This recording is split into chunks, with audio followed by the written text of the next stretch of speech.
Welcome back to another episode of Startup Therapy. I'm Will Schroeder, the founder and CEO of startups.com. And today, my co host is none other than my good friend, old friend, Andrew Warner, the founder of Mixergy. Andrew and I have been friends since, 2008. Long enough, Andrew, that I remember sitting across from you in a bar in Santa Monica, listening to you tell me about how you wanted to make Mixergy like your career and interview founders. And so here we are, full circle, you coming on our show to talk founder stuff. And so, Andrew, you and I together again, welcome. Thanks for having me on. Yeah, no worries. Excited. I could literally talk to you for hours here, but for those of you who haven't visited mixergy.com or have seen any of Andrew's interviews, it's an absolute must see. I mean, every time he does an interview, he's so focused. He's like the godfather of all of this stuff. He's done over 2,000 interviews, which I think this is episode 74 for us. I can't even fathom how many interviews that is. And he's literally interviewed everybody at this point. And unlike almost every other interviewer, he gets way, way, way into the details of how founders think and how these businesses work, which is exactly why I wanted to have him on to host the show with me today. So, Andrew, today I want to talk about why founders have such a hard time being transparent, being vulnerable about their startups and really themselves. This is something that you and I have talked endlessly about over drinks for a long, long time. Yeah, and so what was funny is one of the last times we were together in San Francisco, you actually told me that you wouldn't have me on your show again because you didn't feel like I was transparent enough for you. So it kind of makes sense to start there.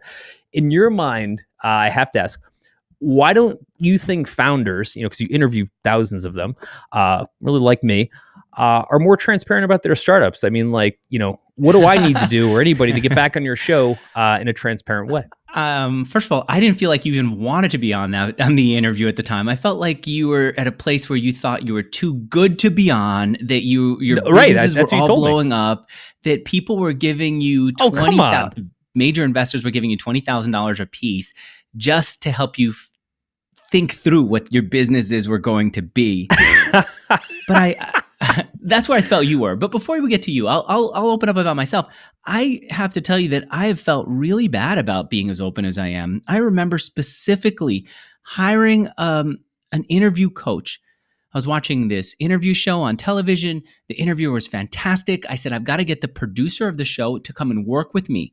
And he and I worked together every Monday. We would go through the transcripts of my interviews from the previous week and go over all the things that I did badly. And he would try to tell me the things that I did well, and I wouldn't listen. And one of the things that I remember saying to him was, that's stressful. Why do I have to be the big loser of all of the internet? And he goes, what do you mean? I said, Jeremy, everyone else online talks about, all they do is they talk about the things that do well for them. They're promoting the great comment that they got. They're promoting the fact that they got a win. If they have if they're whatever popped on a chart, even just a little bit, they take a screenshot and it's like blessed and celebrate and all that. And me, I have to talk about how challenged I am to grow my business, how challenged I am to have a relationship with my wife, whatever it is, it's always, I'm bringing it up. And I feel like all I'm doing is doing the loser stuff. And then when I'm doing an interview and I talk about it, my guest gets to be the shining entrepreneur on the hill that we're all looking up to. And this guy, Jeremy, we were on a call and I lost him. He stopped paying attention to me. Now, he looked at the transcript Google Doc. I could tell because you could see, in a Google Doc, you can see when people's mouth moves. So I was watching that. Yeah. I was like, come on, Jeremy, just respond. I just laid it out for you. Respond. And he said, Andrew, after a minute and a half, he says, look, this is the part that you're worried about? I said, yes. And he goes, well, look, you're scrolling down and she is telling you how her mom was really rough with her, how she feels a sense of inferiority because her mom always said, you're not good enough. You have to get an A+ because an A is not enough. Now, Andrew, he said, you're expecting that because you are vulnerable, that she's going to come back and immediately respond to your next question with vulnerability. It doesn't work that way. This isn't a falafel stand on Bleecker Street where you pay $5 and you get a falafel instantly. You share and maybe they reciprocate. And maybe it doesn't happen right away. It happens later, or maybe it doesn't happen at all. It's not a transactional experience. But by you sharing this stuff, other people feel free to do it. And if it takes them a little while, be okay with that. And if they never do it, understand it. But this is why you should continue to be vulnerable. If you want your people, your guests to be open with you, that's why. And the same thing happens in private. That all right, this is not a business thing, but you told me before we got started we should be talking about the personal side. Can I talk a little bit like sex stuff? Yeah, absolutely. Okay, sure. You sure? Yeah. Oh God, yeah. I'm not going to go too far with it, but I'll tell you this: we have a friend who is every time we hang out, he is like the rock star of the night, right? Seriously, he walks into a freaking bar with us.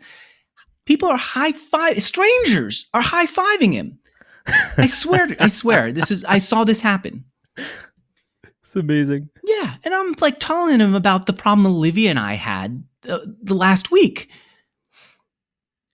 And if I didn't, I don't think he'd feel as comfortable telling me about how when he was having sex with the last few months, all he was thinking about was one other person as a way of going through it, as a way of enjoying the experience, because if he was too much in the moment, he couldn't give himself into the moment enough because he'd be afraid of, not performing or not being what he was supposed to be. And by maneuvering his mind to this other experience, sure, he was able to bring his body to the experience he was in right now. Anyway, the reason I'm saying that is there's a vulnerability in that without me being able to tell him about what's going on with me and my wife, and I don't think I ever was that even open with him, but without me sharing what I felt comfortable with, he wouldn't pierce the veil. He wouldn't let down his guard a little bit and say, here's what I'm going through. And through these different understandings of how other people really are, not how they project themselves, I feel I get a better understanding myself. I get a better understanding how the world works. And if I really want to understand how things work, that's the way to do it. Otherwise, we end up with this old NBC television view of what life is really like, right? The Apprentice might have had huge ratings, but we all understand The Apprentice is not business, that television is not business, Instagram is not business. Right. That's the benefit of being vulnerable. I don't say that everyone should do it, but I'm saying that if you could do it even in your own one-on-one conversations with people, what you get back at you is an opening into what the person is really like. And it's incredibly helpful. It's methodical. It's not like, here I am, I'm about to spill everything on the floor here just because someone told me that vulnerability is good or because I expect something back. And there's a process, but it's worth it because what you get back is a good payoff. I feel like, though, it requires a ton of confidence to be vulnerable. And that's something that I've known you for a long time, and I always feel like a wimp around you. Really? Right? And it's a weird thing, man. It's hard to explain because you've always been so vulnerable. Like, you just have this way. Even when I listened to you, what was it, like 6 months ago, you interviewed with somebody who was like a psychologist or something. And I reached out to you afterward, and I think you said something like, hey, I didn't make enough money last year or something like that. And all I'm thinking to myself is, I'd never fucking say that online, right? And and you put it on a podcast. That's just the most recent example I can think of. But every time we've gotten together, like every time I'm over your house or we're getting out together for drinks or dinner or whatever, you just have this way of bearing your soul in a way that's so honest. And I think to myself, I don't know if I'll ever have the confidence to do it the way you do it. But do you see it as confidence? I do. I used to be really unconfident, really shy in conversations. And then I learned how to do it, and that did give me confidence. It did give me this sense of ability to be in a room with other people. I couldn't even talk to other people about anything other than whatever the task at hand was. And then when I learned it, I did feel like, all right, I can step outside my house and be okay. I can get into a party and be okay. I can go to somebody's house and be okay. It definitely gives me confidence. I'll tell you where it came from. I had this period in my life where I'd sold that greeting card company that I ran. I had time to go and explore. And I said, I'm going to explore the non-work side of me and see what there is, because I never was good at it. And I started to go to all these different events, and I started to talk to people just as practice, and I'd experiment. And I noticed something that now as an interviewer, I tell our team, it's called a shoved fact.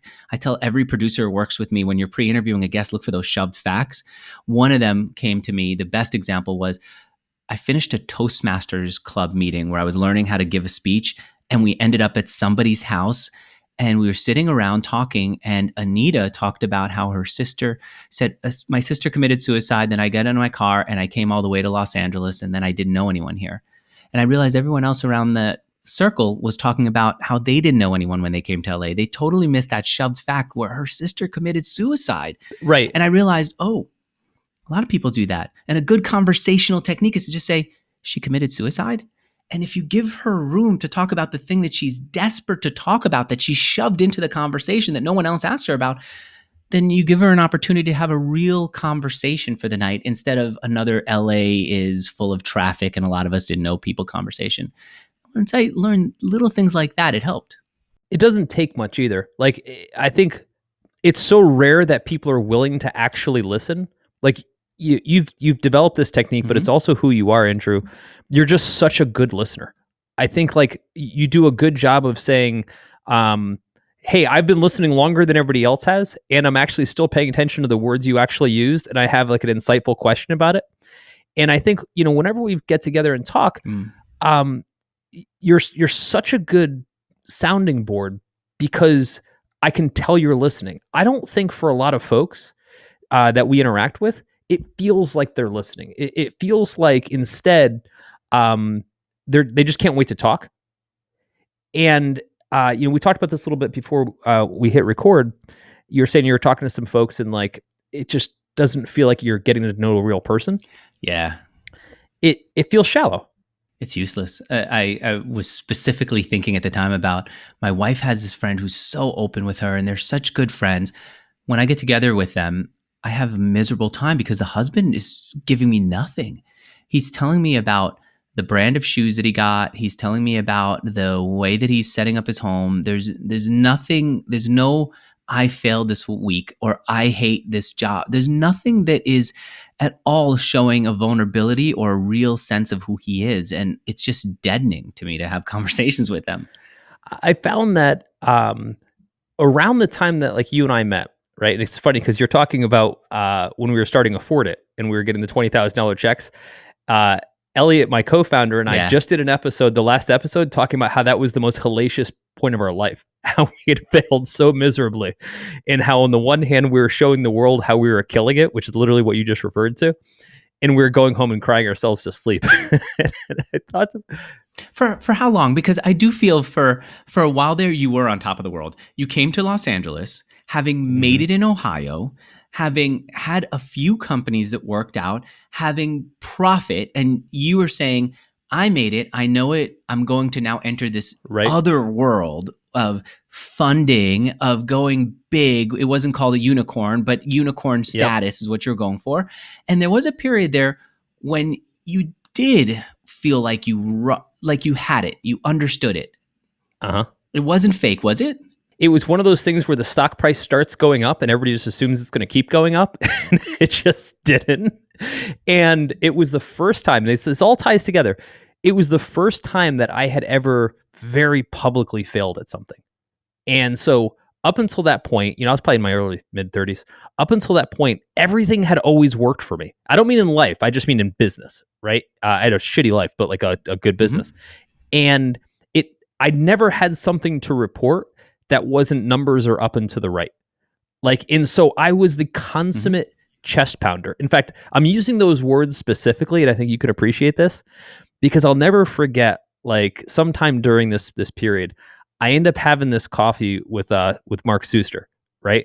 And Mark, who doesn't mince words about anything, literally sat across from me and was like, "You're just a fucking chest pounder," right? And I was like, "Whoa, dude." Okay, now Mark doesn't have a problem being honest about certain things. And I was like, what do you mean? He's like, all you talk about is how great things are going, how much you're killing it, etc. He's like, it's bullshit. Nobody wants to hear it, right? And I was like, whoa. But I remember around that time, I started to feel like there were two versions of me running around town. There was the version that I needed to pretend existed because things were going up and to the right. And then this other version of me that I never had to contend with before, which was starting to have a lot of failure, where our fundraiser wasn't going well, things weren't heading in the right direction. And I had no ability, I had no tools to talk about it. And so what do you think you should have done? Do you think you should have been open and said, this is not working, Afforded is failing? Yeah. In public to everyone? You think you should have done that? Right? I should have said it to my close friends. And listen, man, I didn't think I was lying. I didn't have the tools of vulnerability. And if we're really analyzing it a bit, there's another piece there. Being vulnerable wasn't as popular back in 2007, 2008. It wasn't that long ago, but the world has changed a lot, since that time period, as far as, especially in the founder community. Like, you've got guys like Brad Feld that are talking about depression, right? That was still pretty quiet back then. And that wasn't that long ago. I think true. Emotionally, there's been a tectonic shift amongst us, right? Where we can do and say things that we wouldn't have before. Founders can come forward and say, I hadn't thought of it that way, but I think you're right. You've been doing it all along. The rest of us have been catching up along the way. And I've always wondered, and I'm curious your thoughts here. I've always wondered if your interview style, where your assumption that folks should be transparent, was it harder back then than it is now? Like now I'm willing to be way more transparent than I used to be, but I'm wondering if that's the case for everyone else. Have you seen a change? I think people are always craving to be transparent about some things and hide others, and it's always different. So for example, you just happened to mention I had a really shitty childhood, right? You brought that up. You might have been willing to talk about that before, right? Where other people would not at all want to go into what their childhood was like. And what I wanted to do was say, okay, well, you don't have to talk about everything. You don't have to tell me what you're thinking about when you're in bed with your wife. You don't have to tell me about, you don't have to tell me about your illnesses, but you do seem comfortable talking about your childhood. And that is something that I'm interested in, because I do notice that some of my anger from my childhood is what fires me up. And so I talk to you about that. And I think that we were all looking to have somebody talk to us about a few things, and very few of us were willing to have someone talk to us about everything. And I said, that's fine. All I have is an hour with people anyway. Right. Or if we're having drinks, we might have a couple of hours. Let's just spend time talking about the things that you feel comfortable going into. I get that. What's been interesting, though, is I've found that over time, the more vulnerable I get, the easier my career is. And one of the things that, one of the things that you did really well from the get-go, and I'm using you as kind of my gold standard here, because not everybody knows you, and a lot of people have seen your interviews, but like I know you personally for a long time, and you're really good at this. You have an ability to present a topic about how you feel about something or something that's bothering you, and go into what feels like infinite detail about it with no reservation about that vulnerability. Like, it's just matter of fact. This is exactly what's happening. On that podcast that I was listening to, is classic Andrew. You started talking about how you felt you didn't make enough money last year, right? Actually, before I murder this, do you remember what I'm talking about? Mm-hmm.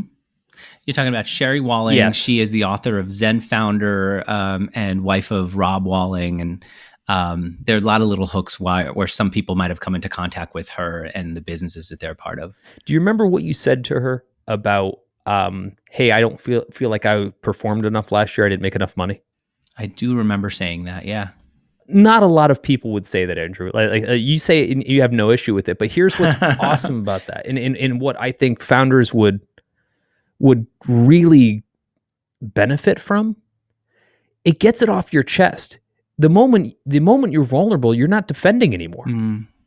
Right? You're like, look, I didn't make enough money last year. That's it. Right? There it is. Right? I don't have to defend how much money I made. I'm already telling you it's not enough. Right? So I don't have to defend it. Right? And I think about that. And I think about in the past few years, as I've personally learned to become more vulnerable, how much more effective it's made me. I'll give you an example, because we were just talking about this. A few months back, there's obviously a ton of civil unrest in the country. People were up in arms, and I wanted to share with our staff. We've got about 200 people. I wanted to share with them how it was affecting me. Right?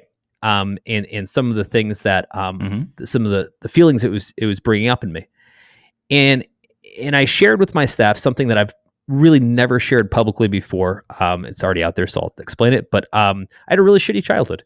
I grew up with a single mom. We were dead broke. We didn't have enough money for food. I wasn't very well cared for. We slept on the floor of a neighbor's apartment for a year and a half. I never knew where I was going to get food or when I'd see my mom again. That's pretty personal. I would have never brought that up publicly a year ago, 2 years ago. But once it's out there, once I don't have to defend or talk around it, it doesn't bother me anymore. I think there's a lot of power in that vulnerability. Yeah, that is true. This thing that's been eating at you and is hiding, and you're working so hard to hide when it's out there, it is a relief. Is there anything that's taboo for you? I'm sure there are a bunch. There are clear places where I feel that I'd rather not. I'd want to have my own privacy with it. What would be a category? Again, I've said I don't want to overstep, but I'm just saying, like, generally, like if I was saying childhood's a category, like what are some areas you just don't touch? It's fewer and fewer. I think that religious faith is one that I don't feel comfortable, but I've been working on it in private conversations just to take away some of the, some of the pressure I feel around it. And why that and not something else? Because it feels like it's my own thing. It's not, it's something that I enjoy having privately and enjoy having this personal faith. And the only reason that I am now starting in private conversations to bring it up is because I realized my kids are 6 and 4 and they aren't hearing me talk about it. And if they don't know that part of me and it's important to me, then it's not something that they could have as an option for themselves. It's not, I might want them to follow my path, or I might want them to at least know it, but they don't even know it because I'm not comfortable talking about it. So I'm getting more comfortable talking about it. What else? I tend not to go into specific numbers about how much I have in the bank because I think that then it becomes, I still feel that my sense of self is tied up with my financial well-being. I interviewed someone who talked about how we're not our bank accounts. And I told him, maybe not, but before I go to sleep, after my kids are all exhausted me and I've worked really hard, and before I spend some time with Olivia, I always look at the portfolio to get a sense of where I am in the world. And you might say that nobody does that. I look at it. I look at the photos of my kids for the day, and I look at that. And sometimes I don't look at the photos of the kids because I just saw them go to bed. Well, actually stick with that for a second, because I think that's a really powerful personal thing, because it's something that we talk about our personal wealth, which is always lower than what anybody thinks it is, and we think about our professional wealth, which is like how well the company's doing. We've been running founder groups for a while now, and it's 8 founders that get together and they talk very candidly about how things are going. And the tempo of every new group looks exactly like this, and I think you'll appreciate this. First meeting, everyone is a little bit guarded, but then one person drops their guard a little bit, and immediately the guard of the whole group goes down a notch. And then someone else takes it a little bit further. For example, first pass, everybody will go around the room and they'll say, "Oh yeah, here's what I do. Here's the market we're after, et cetera." Just typical startup stuff. And then we'll go around again and they'll say, like, "What's keeping you up at night?" And one person will say, "I feel like a fraud. I don't feel like I was meant to do this, and now I've taken on, say, investor money, or I've made these commitments to people, and I don't understand what I'm doing." Just like a really hard right turn around vulnerability and honesty. And here's what's so awesome about it. And this is why I'm just so fascinated with this topic. Immediately, it gives everybody in the room permission to be at least as poorly off, right? So in other words, at that very moment, as soon as that person says, "Hey, I feel like a fraud," it's okay now to feel like a fraud. Everyone else in the room can feel like a fraud and just be okay with it. Yeah. And I'm so fascinated by that dynamic, because I feel like, to what you're saying, the more vulnerable and honest we become, the more it allows us to let other people in. because it lets their guard down, which allows us to learn more about them. And some people like yourself just do this in naturally well. I'm learning it. I'm 46 years old. I'm learning it way late in my career. Hopefully not too late. You know what I mean? I do, but I don't think it's nearly natural with me. It's very thought out. I am not a natural conversationalist. I'm not naturally good with people.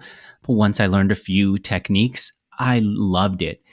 I'm not the kind of person who was ever in flow naturally, but if I could use these techniques and then see them work, it feels great. And when they don't work, I could go back and analyze it and then adjust it.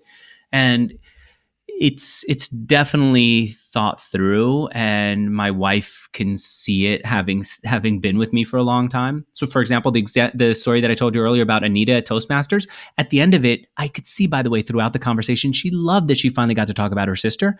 At the end of it, she looked at me and she said, Andrew's always sucking information from us. And I felt like, why are you doing this to me? Why are you saying that I'm now sucking information from you when you clearly it was a shoved fact, and then you clearly enjoyed getting a chance to talk about your sister and why you came here? And then I realized later on, it's because I didn't share anything. And so then I went back and I tested sharing some of my stuff, and I could see people's eyes roll because nobody cares about anyone else. They're just looking for an opening to talk about themselves. So I said, you know what? From now on, what I'll do is there are a few things that I feel comfortable saying. I'll stick it in a sentence or two, and then I'll come back and ask them a question about themselves. Boom, that opened people up because now they're no longer feeling like I'm a vampire for their details. They're feeling safe because I just revealed something, and they feel grateful because I'm shutting up and giving them time to talk about it. And then I filed that away and I labeled it in my head so that I can come back to conversations in the future and say, now I know how to bring this up at just the right amount, like an ingredient, and have it work out. And that's where it feels really good for me. Okay, so I mean, you've had to do this with like thousands of guests, particularly founders. What's the technique? Are you sharing something about yourself in the interview and then using that as an open door? Like how does it work when you're interacting with other founders? It's to be genuinely curious, which means if I'm not interested in what they're talking about, I get out of it. I went to work at Dale Carnegie after I read the book, How to Win Friends and Influence People, and I got really good at that technique. And one of the things that I love about Dale Carnegie is he says, everyone has a passion, ask them about it. And I remember being on a train with my friend Michael, and he was interested in comic books. And I would just keep asking about the comic books he was collecting and the superheroes he cared about. This is freaking college, and the guy's like that deep into comic books, but he was off. We almost missed our stop. I was deadened by it because I don't care about comics. I don't care about superheroes. The only comics I ever read was Archie comics because I loved love, and I would love to see will Archie get Veronica, or will he get Betty? Will they then fall in love, right? So, and then I learned, you know what? I can change a channel on people. I can find other things that they're interested in that I'm curious about. And once you learn that you can dial into that, the thing that you're really curious about, that they're passionate about, it's great to be able to change a channel and then say, what else am I curious about? And when they don't go deep enough, you can push for a little bit more once you learn a couple of techniques. And that's the heart of it. Now, some people you just can't do it with. Some people there's nothing you could do to get them to open up, and I have to learn to accept that. But when they are willing to, when they do want to, the conversation becomes more edifying than all of Google put together, because now you're getting the exact thing that you're curious about right there answered from the person who's gone through it and can tell you. And there's nothing else like that. No book will ever do that for me. And so in the interviews, do you find maybe pre-interview, whatever, that you do need to give some, that you need to share a little bit in order to get some? Maybe a tiny bit. Like, I'll give you an example of how a tiny bit can help. Tim Sykes is one of the biggest show-offs I ever met. I love how good he is at it, but all he does is he loves to tell you how much he made in the stock market, how much his students who paid him money to learn from him have made in the stock market. And he's good at telling it, so you sometimes don't realize that all he's doing is promoting. But by starting a conversation with him saying, I've got a podcast. I'm trying to get my podcast audience up a little higher than it is today. You're really good at getting people to show up for your site. Who's reading blogs? They're reading your blog. You got Instagram. You suddenly went into Instagram, and a finance guy was, what do you think? How did it work for you? What do you think I should do? And I like to hear what people did, because then you get more of the realistic stuff and less the theoretical stuff that should work. But by framing it before an interview by saying, this is what I'm trying to learn, I'm showing some vulnerability. And by giving them some direction, I'm changing the dial to what I'd care about. and away from what I don't. Do you feel like if you do show some vulnerability with him or anyone else, not specific to him, that it almost makes it feel like they have to give some back? In other words, like that's the way I always feel with you. Like when we sit down and you start talking about your personal life and things you're dealing with, I'm like, shit, he's sharing so much with me. Like, like I feel like an asshole if I'm not nearly as transparent. It is kind of awkward not to. It's true. Yeah. Yes. But you can tell when people want to and when they don't. I think with maybe that's where experience comes in, a sense of where people want to and where they don't. But all right, so I have transcripts of my conversations. I think a lot of people don't have the benefit that I have, which is not 2,000 interviews, but 2,000 interviews largely transcribed. So I can give you one of the techniques that I have, and you can see when it doesn't work out. So one of my techniques is if I want to find out something that's especially tough and I don't want to put people on the spot, I'll ask what one of my interview coaches called a double barrel question. Is it awkward if I ask you if you had sex with your wife last night? Is it awkward if I ask you what your revenue was last year? Is it inappropriate for me to ask you, right? Anything, if it's inappropriate, people will feel more comfortable answering the, yes, it is an appropriate question. Now, I could say this theoretically all freaking day long. You won't believe it. But what's the customer service email software? Zendesk? Zendesk, thank you. The founder of Zendesk was on.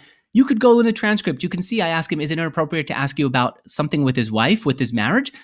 His answer is, yes, I'm not going to talk about it. And then we got to move on to the next. I'm not going to go and say, come on, why not? Why not? And then it becomes an awkward junkie.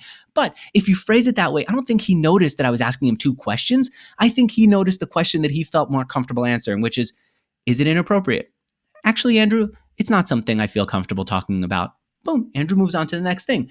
So if you have a couple of techniques like that give some room for sensitivity, I think it's expected that people are open, but it doesn't feel forced. I hope that's true, and I've seen it. So here's what I found myself, which I think this is actually fairly interesting.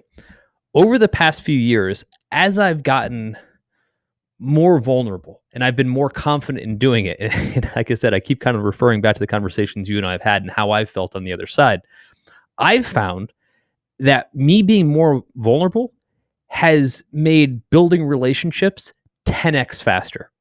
And I'm just saying better, faster. Yeah. Faster is the right word for it. Yeah. I'll give you an example. With the folks that I work with at startups.com, one of the things, if I were to go back 10, 20 years, I would have never shared anything personally. I mean, I was very cardboard at work, right? And I just thought that wasn't appropriate. And now, in the past few years, as I've shared more and more about myself, my team has come forward. And they're like, dude, like, thanks for sharing that. Yeah. Right? Like, it's good to know that you have these feelings, or, that you think like a parent does, or you think that somebody that's, had a tough childhood, what have you. When I sent out that email about my childhood to our staff, I can't tell you how many emails I got back, and not just like hey, thanks for sharing. I'm talking like long, like life history emails back from people talking about how they related. Yeah. I've never said anything in 28 years that's gotten anywhere nearly as an emotional of a response. And that wasn't even my intent. Like that I was talking about a totally different issue. And it occurred to me what a miss it's been by bottling all of this up. And I talked to other founders, in the founder groups, or just one-on-ones, and instead of going to my Mark Zuster chest pounding move where I tell them how great everything is, I don't wallow in my misery, right? That's not really what I'm about. But I start talking about stuff that's really bothering me. And my conversations have gotten so much better. I think it's powerful, and I'm not using it as a technique either. I'm just realizing that, like, let me ask you this. Do you feel like when you're vulnerable, it takes a weight off your shoulders? Because I think I had a weight on my shoulders of defending or keeping up an appearance. It does, yeah. There's a fear that someone's going to know, someone's going to figure it out, and then you're always right. I'm not built to enjoy that. I think some people are built to enjoy someone's going to find out and I'm not going to let them. It's just not me. Where for me, it's more like, oh, someone's going to find out. Now I'm scared that I've got this. That feels like a real vulnerability, because then if they find out and they reveal it, then we're really in trouble. But I'll tell you, to me, it is, I hate to admit it, but it is something that I've used as a technique. You said that you didn't do it as a technique. I'll tell you where I have and give you a substantive benefit. I hired a coach to help me with writing. She was really good, but she cost $500 for, I think it was a half hour, 45-minute session. And I was getting a lot out of the conversation about my writing style, about how to improve. And somewhere in there, I realized, I'm never going to see you again. I'm never going to see you again. We're never going to talk again. And I realized she doesn't care enough about me to reach out if she has a shower thought that could be helpful for me. And I don't feel like she cares enough about me for me to send a follow-up email saying, I had this one question, without saying, how much would you charge for the answer? And I said, why? And I realized it's because we had a very transactional relationship. As soon as we got on the call, I knew it was $500. I knew that we were going to go right into this material because that's what I was paying for, and I didn't want to waste time. And then I realized, if I would have wasted time, even if it's 2 or 3 minutes, by getting her to tell me what she was going through, she would have cared a lot more about me for asking her, for giving her the opportunity to talk about it. And then she would have cared enough to follow up with me. And then how do I get people to do it? So here's the technique that I've learned, especially now in COVID. All my conversations are online. I can't get into long conversations. As soon as someone picks up the call with me, instead of being me, which is I have to get to a point, I will open up about something that happened. My 4-year-old just strutted off to school like he was because it's his 4-year-old birthday. He strutted off to school like he was king of the mountain, right? That is a little bit of personal stuff. I'm feeling really locked in because I can't go out for a run outside because of all the smoke. My wife and I are now splitting up where we're going to work, which is uncomfortable. I always look for one thing that just happens to be top of mind that I'm thinking about, and I allow myself to say it. And to make sure that it doesn't go much longer than that, I say, sure. I know we don't have a lot of time together, but I had to get that off my chest. Where are you today? How's your family dealing with all this? It gives them room to talk about it. And then I write it down in my notes for in my contacts, so that the next time we have a conversation, I could follow up and say, hey, you moved to Chicago. How's the move with the in-laws going? And now we've got a little bit of a follow-up opportunity. That has changed conversations dramatically. Again, I don't allow the conversation to go social more than 3 minutes, and I am watching the clock, but I do insist on having that social part, and I think it's incredibly helpful. Do you care? I genuinely care, or else I wouldn't bring it up. Okay, but you understand, right? You're not just Andrew the sociopath that's trying to Dr. Lecter him out of an answer. Right. Yes, it's not like I'm programming a computer. It's, what do I really care about them? I want to know where are they in the world? I want to know, if I'm trying to figure out, should Olivia and I move out of San Francisco? Have you moved? So I do try to think about, what's the question that I would punch into a Google if I could? Sure. But I can't. Let's do that. Who asks you good questions? Nobody. It's really painful. I even will go into therapy, and some of these freaking therapists pride themselves on, I'm going to tell you like it is. I'm going to help you by giving you the straight. I don't need your freaking straight answer. Can somebody tap into the fact that I have some things that are on my mind and I don't even know where they are, and I need some help to tap into them? No, everyone feels like they have to just tell me. And every once in a while, I'll get angry at that. It's really frustrating. Can you build on that a little bit? Yes. So you've got a lot of people in your life, though. I do. Is it, and I don't want to pick on anybody. Is there anybody that's particularly good at asking you good or hard questions, or kind of opening up doors in a cathartic way, at all? No. Fuck. No. Even Olivia and I have known each other for a long time. I get super open with her. It's not like I need her to ask me questions, but sometimes I will say something like, I had this dream last night that somebody was just revealed everything about me, and then they took away everything that I had. And she'll say, that's amazing. I had a dream last night too. It was awful. Go, wait, can we just pause for a second? This is not an easy thing for me to tell you. I'm clearly admitting that there's a problem here, that I'm scared of something. Can you just say, what happened? Where do you think that comes from? Give me a leading question that doesn't say much. That's painful. I would love to say, Olivia, here's my script of how I would operate. Just take this and in the moments when I come in, just use that on me. Use it. I wouldn't feel bad. I wouldn't feel like you're a sociopath. I would feel really relieved. It kills me though. I mean, think of how many interactions you have. Now, some of those are fundamentally transactional. If you're doing interviews, some people want to be on Mixergy and whatever, but it's not like you're sitting home alone. I can't imagine how many people have sat across from you. And I'd be remiss in saying when people sit across from you more and more, they're valuing that time. You're a hard person to get time with. They know that you've got a body of work and you've seen a lot, so they kind of value and want to use that time. I can't quite figure out why they wouldn't want to dig deeper into what's in your head. It feels like it's because that's all I can ever think of. Like whenever we get the chance to talk, I always ask you a million questions because you're good that way. You really are. And it actually doesn't come across just in the conversations we had in person. I'll give you another specific one. We were talking about doing this interview. I saw you going through my Twitter feed to just like prepare. I saw that you were doing the work. You were putting yourself out there and asking. And I said, yes. And then I said, no, I can't do it. You sent a message back about how much you understood. And I could tell that you understood what I was going through and saw it. You've always been good that way. And there maybe is one of my problems, that I can say that I've got a lot of friends that I'm close with, but none that I'm super close with. None that it's like an in-depth, we're getting together on a regular basis and allowing the depth of the conversation to build. And that's definitely on me. For me to say, I wish that everyone had like the guidebook to talking that's in my head and then they used it on me, that's okay, fine. Maybe that would be an ideal and that's on them. Maybe if they're not doing enough, maybe. But it's the thing that I have to take responsibility for is I'm not really good at following up and staying in depth with people. I really like going deeper than most, but not as deep as some people have with certain people. And I just don't have that. Last time when you were over my place in San Francisco, and you left and I was talking to Sarah about it, we had those delicious burgers. I remember. I was like, I wish Andrew and I were better friends, right?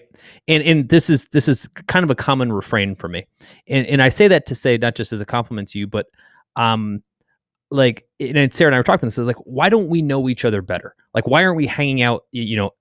Every Friday night, et cetera.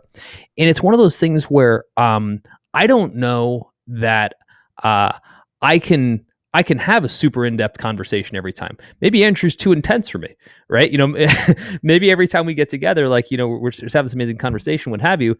But maybe I do need a fair amount of just dumb conversation about, how Ohio State football is going. It can't always be that intense, but I actually kind of don't believe that. That's kind of what I said at the time.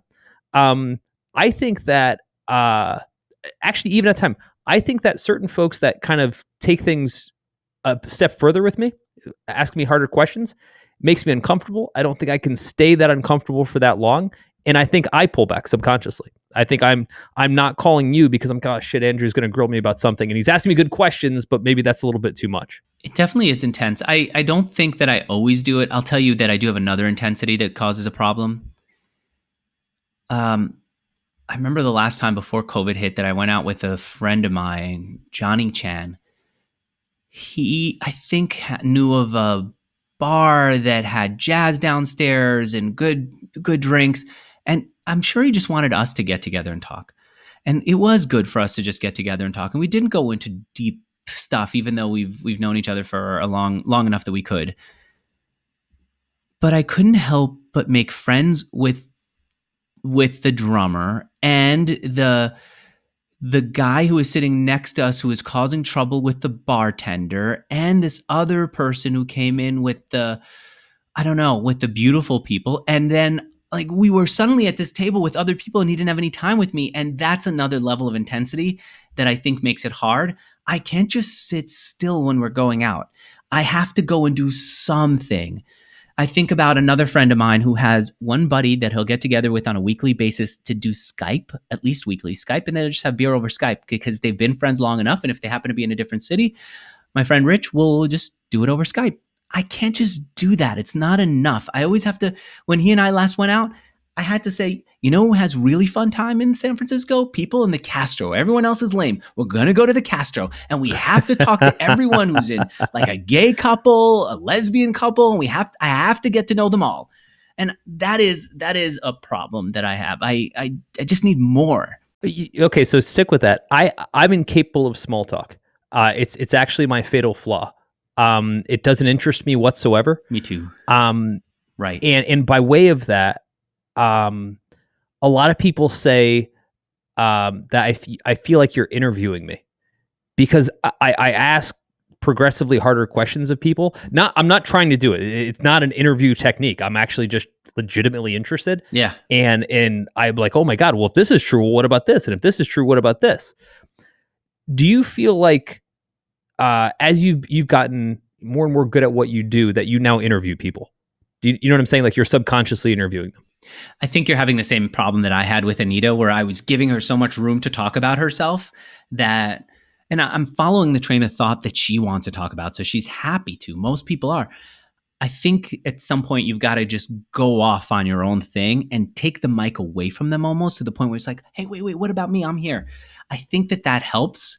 I had that same situation. Now, if you're just grilling them because all you're trying to do is learn something and you need to get something out of them, they'll feel that. If you're doing it because you're sensing that they have a path that they're dying to go on and you want to go on it, then go down that path and then throw some of your own stuff in there.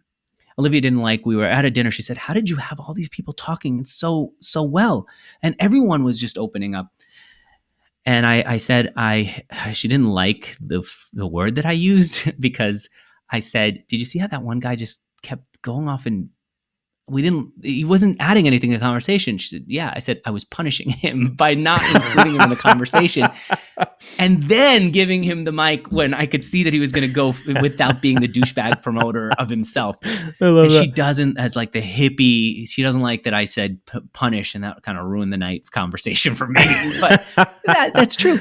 Take the mic away, and the person's going to be starving for it, and then give them the opportunity again to jump in, and they'll be happy that you finally came back. So, that douchebag, I hate to say this, but sometimes, I'm at a dinner of other founders and there's the chest pounder founder that, essentially was me at some point. How do you disarm that person? You know what I mean? Like, how do you take your vulnerability? How do you basically show them that being the chest pounder isn't going to work for them? Right. In other words, with you, it's not going to impress you. Right. Because this happens with founders all the time, especially if you start to run in the founder circles and things like that. It happens when you talk to investors, and investors kind of put on this air like you have to impress me. Yeah, I'd love to be able to see a clever way to disarm people, which it kind of puts you in control. Not because it's about control, it's about not being, pushed over, subjected to it. Yeah. I've seen some people do these cutting one-liners that stop that. I don't have that in me. Again, as like an acolyte of Dale Carnegie, I went to work for his company after I read the book, How to Win Friends and Influence People. It's just not my nature. It is. I'm going to read it to my kid. I started last night. It's actually such good storytelling too that I know. It starts out with this guy who there's a manhunt for a guy. So how could a 6-year-old not love a manhunt or ever sleep again? right. Yeah. So I had that issue with I won't say the specific guest, but I've had that issue with several guests. One of the things that my interview coach told me was, he said, join the resistance. I said, what do you mean? He says, my therapist would have men come into the office and they would sit there and the therapist would ask about what's wrong, what's going on. And the person would say, nothing's wrong. Life is really good. And he said, for some reason in couples, the man would put up the resistance and the wife would be open. And he said, my therapist said that she decided to stop arguing and saying, you're here. You obviously are paying money because there's a problem. Your wife is telling you to come in here. You know you need to be in here. There's a problem. Be open with me. Instead of saying you're paying for this, be open, she decided to join the resistance. Join the resistance means, so you're in a really good place in your life. Everything's working out perfectly, right? So then the person would go, no, not perfectly, and jump in. I do the same thing with entrepreneurs. If somebody is so on a roll about how great they are, now I don't say, come on, something's got to be a problem. Because then I look like the jerk who's prying for problems, who can't accept that they're so strong. Instead, I say, everything must be great for you. It must be great to not have any problems in a world where we're all struggling, right? It must be great that you are a happy-go-lucky spot. And no man especially wants to be told that things are easy for them. That's when they come back and they'll give you something, which is all we're looking for, the thing that they feel comfortable with. And so as I've gotten to meet more founders, one of the things that I've just grown more and more attracted to is founders who can come out of the gate being vulnerable or in a very confident way, right? How are things going? Yeah. Not great, man. Like, I mean, COVID's hitting. We're gonna run out of money soon. I really believe in the business, but we're in a really tough spot. How do you argue with that, right? How do you pick that apart? You know what I mean? Like basically. You mean as an approach? Right. Exactly. You took down the wall. There's nothing to jump over, right? And I think about how powerful of a technique that is. Now, I genuinely believe that the people that are telling me this, one, are telling him to because they trust me because I spend a lot of time founder to founder, and I like to leave that open to them. Hopefully, they know I won't judge. But the other is, I've historically done the opposite. I've been that interview candidate. Actually, I was literally on your show. That's what you told me at the top of this show that you were complaining about, right? And because I thought that's what you wanted to hear. I thought you wanted to hear about how great things were going, not because I was hiding anything, but just I thought that's what the show was about. And the show being kind of a metaphor for, I thought that's what conversations and intros were about. You're supposed to hear about how great things are going so that I leave you a positive impression and so that the world knows that we're okay. And I think what I've learned, I'd be curious in your thoughts, but what I've learned is it leaves so much on the table. It's like, yes, you've got my business card of how we're doing, right? We're killing it, so to speak, but you know nothing about me and we form no relationship. It feels like such a miss now. It feels the opposite of what I should be doing. I think that there's a middle ground. I think that if I've seen some people who come across as just sad sacks because they immediately come in with the thing that's not going well, and they're so needy that you can tell that now their whole future is resting on your shoulders, and the conversation is way more important than I can handle right now. And I think that a little bit of other stuff is helpful, and then being open without waiting too long so that it feels like you're bottling it up and can't wait to spill your guts out.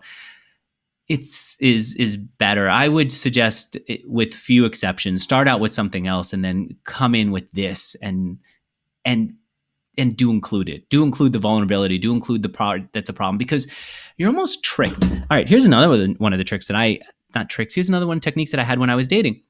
I would ask very personal questions. My wife will tell you. I asked her about her past sexual experiences.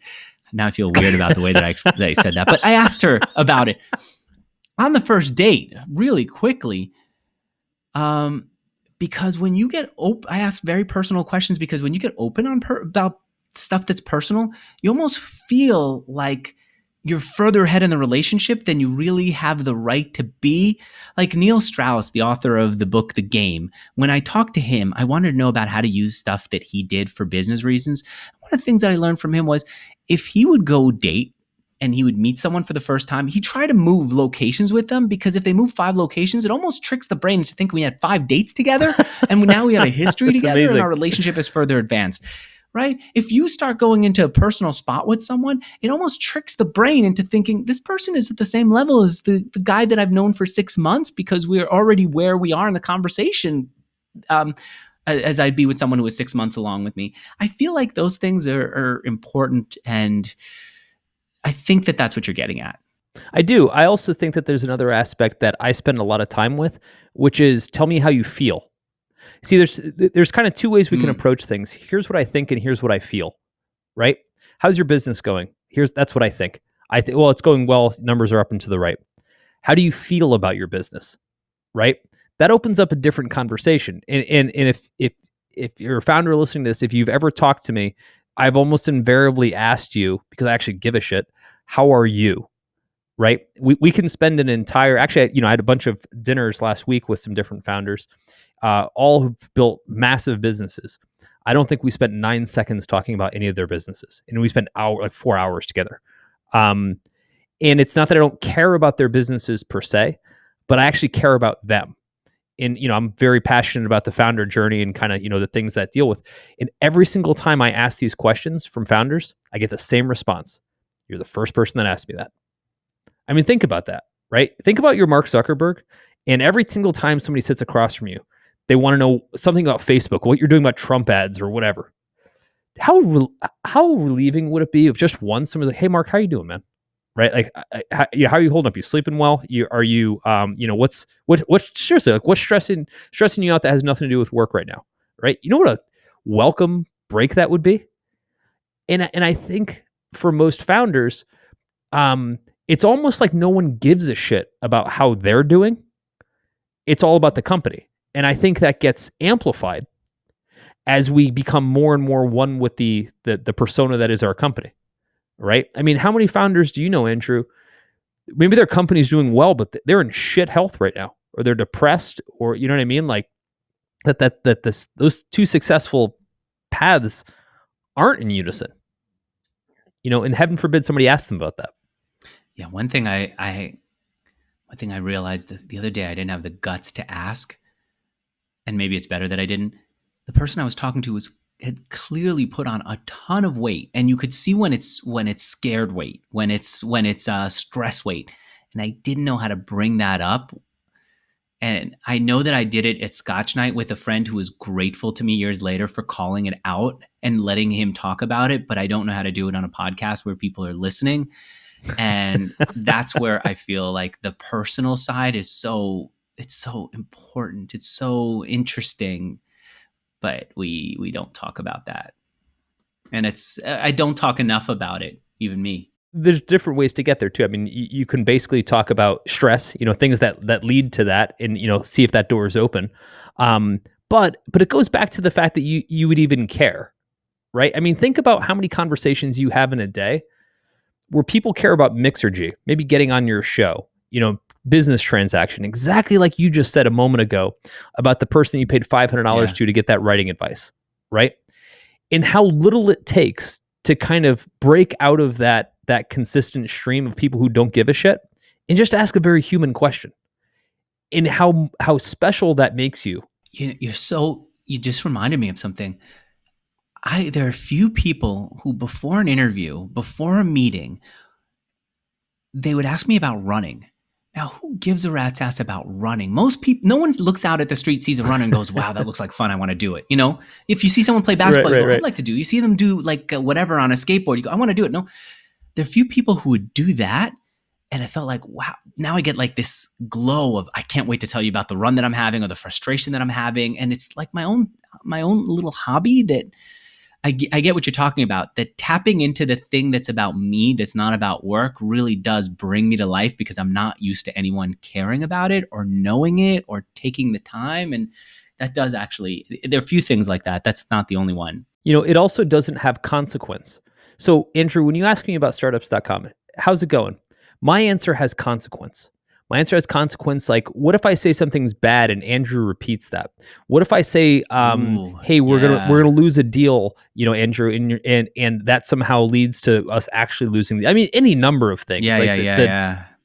I like the phrase. It has It doesn't have consequence. That's really. If I say, Andrew, how's Mixergy going? That answer has consequence. Oh shit, it's going terribly. We might have to fire sale this thing. But if you say I had a shitty run, who cares, right? Right. And so, maybe part of the discussion and kind of how we open up to each other is to open up the discussion with things that don't have consequence.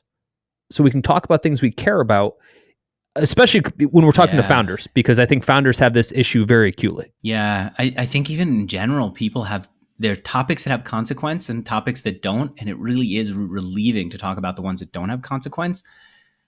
And I could see that for some people, talking about how their kids has too much consequence, too much how their parents are, but work might feel a little bit different. I get that. I'm gonna think about that and find ways to incorporate that in my conversations. Think about topics. I think about this a lot, that you don't have to defend. Yeah. Right. Again, it goes hand in hand with consequence, but I think as I'm talking to people, like when I interview people for the first time, just employees, what have you, I try to look for things that they don't have to defend, because I don't know them well enough to know where I'm about to step on a landmine. So what's a topic that people don't have to defend? Hobbies. Right. Because the hobbies are generally like, hey, what do you love doing? Like, I've become a wildly avid carpenter. Right. I know. I saw your setup. It's bizarre. You built that yourself, right? In the garage? Oh yeah. Like I did the whole Tony Stark Iron Man thing. It's bizarre. I picked it up. Great. Thanks, man. I picked it up out of nowhere. But here's the thing. You really can't offend me with your questions in that one, right? I kind of can't get it wrong. You can say, hey, that deck you built looks like shit. But short of that, right, you're kind of in a safe space. Yeah. And so I think when folks come to you and they've done a little bit of homework, find out that that you're an avid runner, they get to open up that discussion with you. Take that to other things, man. Think of like how important it is to open up rapport with like a VC, right? Imagine if you're the VC and you're doing like 8 meetings a day and somebody finally comes to you and opens up about something personal, right? All of a sudden you're like, fuck, finally. Like we're talking about something other than our portfolio. I think you kind of have to break that seal with people. I wonder also if there are things, especially if I'm talking about one of my wife's friend's husband, maybe a lot of the stuff that's personal in their lives has consequence with his wife, and there's why he's not being open about it. Maybe he would ordinarily be open, but if he reveals a problem that his wife doesn't want to share with my wife, and then it gets to my wife, then there's consequence. And so 100%. By going into vulnerable stuff about him, I'm going into vulnerable stuff that she may not want to talk about her. And so he might be putting up a front, not because he is a douchebag, but because he is being respectful of his wife's privacy and his wife's relationship. And I should look for things that have no consequence. What's his carpentry that he can't wait to talk about? What's his thing that he can go off about, that he cares about deeply, but has nothing to do with anyone but him? That's what I should be looking for. See, now I can never tell the story of how this turned out because he would know that I said that he was the guy who was a douchebag. That's all me. Hey, so let me ask you this. We've been talking about vulnerability. Let's kind of wrap up with a bit of a counter question. When is it not appropriate to be vulnerable? When is it backfired on you? I think it backfires and it front fires all the time. I think I have to go in knowing that it's going to be a problem. That we do all still like to believe in heroes who are invincible, and that if that is the way you're going and you can pull that off, you're great. Otherwise, you have to know that once you admit that you have once Superman says that kryptonite, or once we know the kryptonite is his vulnerability, it's going to be used at some point. And I think we just have to be okay with that it will at some point come back and cause a problem, and you have to go into it accepting it. It's like someone who trades stocks but is not willing to have a down day or a down stock. They can never stay in the stock market. You can't stay in the market of ideas and conversations and not expect that at some point it will backfire and you're still going to be okay. That's the way I feel when you interview me. I feel like if I tell you that my company is doing poorly, back to consequence, that it's got an effect on my customers. It's got an effect on my investors, my employees, the media. Pretty much everyone that could be connected to the company becomes a consequence or a victim to that question. I feel like it's not okay to share because I put everyone at risk, unless I just say all rosy things, right? And yet, I'm really conflicted because I don't want to misrepresent it. I don't want to not lie to you, but I want to tell you how things are going, but I don't feel like it's appropriate. Does that make sense? Yeah, and I think we all have to get comfortable saying where our line is. We all have to be comfortable saying that is not a topic I feel comfortable talking about. I'm just not ready to talk about that.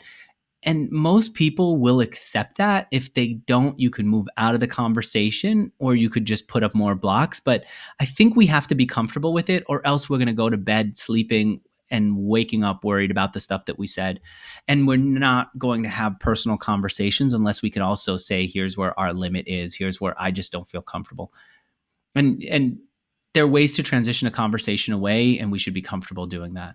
Do you feel like there's something in your life that you wish you could take back? You've overshared too much historically?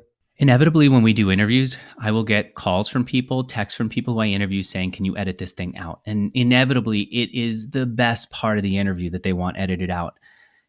And I have to spend a lot of my time telling guests, no, I don't do any editing. You signed this agreement. You also recorded yourself saying that you're okay with it and all that. And still, when I was interviewed for my own podcast, I woke up in the middle of the night. I used Siri to dictate a message to Ari, our producer, to say, please don't publish the interview. And then when we got on our Tuesday weekly call with the team and I brought it up, she said, she laughed because she recognized that I was doing what other people do. And then she also recognized that it wouldn't be a big deal. I would love to add color to the story with details. I know details add color. I don't even remember what it was that I said in that interview that I texted her, emailed her in the middle of the night to ask her to edit out. That's how insignificant it is, but it still worried me at the time. So yes, I do worry about it. And within a day, I don't. And within a year, I can't remember it. And I wouldn't have a list of things because they just are insignificant. I've thought every single day since I sent that email out to our staff about my childhood. And 10% of me wants to control Z it every day. And I'm not sure why. It's it's interesting. I'm not really like embarrassed about it. Wasn't my fault, right? That's just kind of how I grew up. It wasn't like I made a mistake somewhere, so I don't have to defend it either. And yet, I feel like I feel better have shared it, but I don't feel great about it. Do you know what I mean? Like, I feel like this level of transparency is a definite tool that's super powerful, but I still feel like I'm trying to understand where that line is, right? Like even with you, Andrew, like I want you to be transparent, but I'm not sure that I want to hear everything about you, right? And so when you're saying, hey, I don't want to talk about how much money I have, I don't want to hear about how much money you have. I mean, I actually don't want to know, because it's a funny thing about wealth. I've never ever shared how much money I have with anybody in my entire life. I'm not even sure my wife knows. And I would say this, here's why. A good friend of mine told me a long time ago, and I'll never forget this, and it's the best advice I ever took. He said, never tell people how much money you have. There's only two outcomes that will come of it. Outcome number one is they'll size you up and try to use that as either he didn't make enough or he made too much, etc. They'll basically judge you for it. No matter what the number is, there's going to be a judgment coming with it. And number two, they're going to try to find a way to extract it from you, right? In one way, shape, or form. Neither of which benefits you whatsoever, right? And so unless you're looking to have a judgment made on you or you're intense about parting with your money, it's not worth sharing.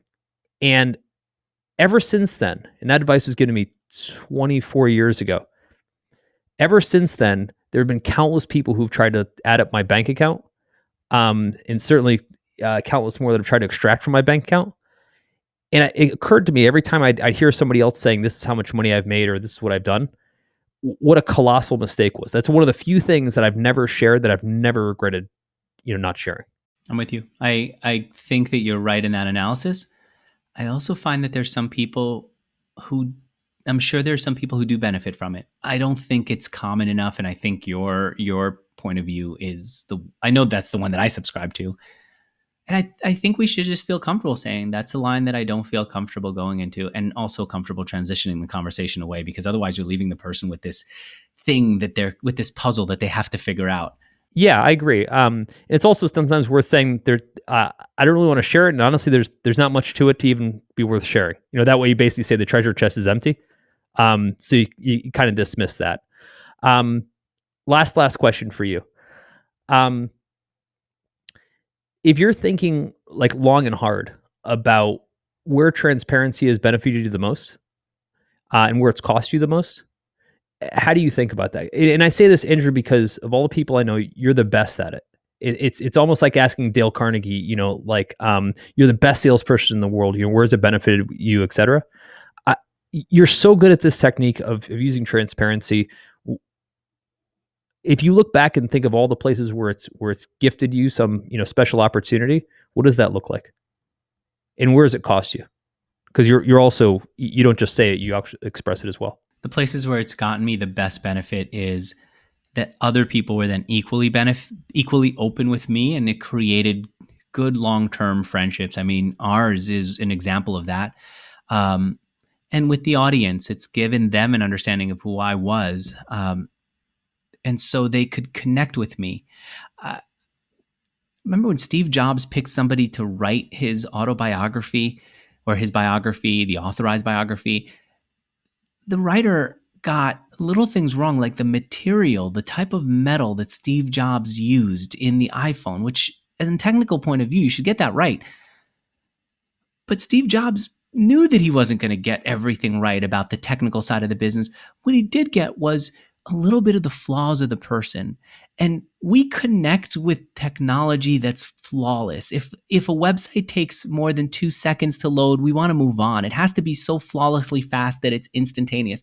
But we connect with people through the flaws, through those little bits of friction that allow us to hold on to who they are and remember them. And that book was full of it. Stories like the problems that he had with his daughter Lisa that he addressed. Stories like how he ordered several cups of orange juice and parked in the handicap spot. It wasn't a huge secret and nobody was shocked by it, but those little things make him seem more human and make us connect with them.